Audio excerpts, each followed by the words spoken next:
सगळ्यात महत्वाची जर तुम्हाला फोटोग्राफीत काही गोष्ट असेल तर ती लाईट. फोटोग्राफी म्हणजे आपण काय करतो, लाईट कॅप्चर करतो. तुम्ही सगळ्यात काहीही विचार करण्यापूर्वी सगळ्यात पहिला विचार केला पाहिजे की लाईट कसा आहे. तुम्ही आता लाईटच्या बरोबर उलटा, म्हणजे लाईट हा कायम फोटोग्राफरच्या मागे आला पाहिजे, सब्जेक्टच्या मागे कधी गेला नाही पाहिजे.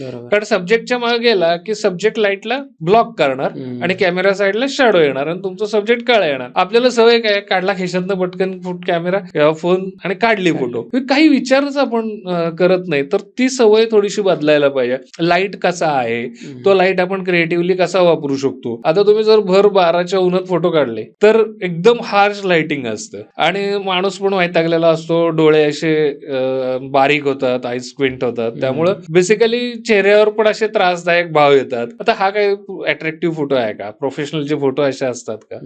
तर नसतात. फोटोग्राफीचं नॉलेज असणं अजिबात गरजेचं नाहीये. साधा आपल्या या कॉमन सेन्सच्या गोष्टी आहेत.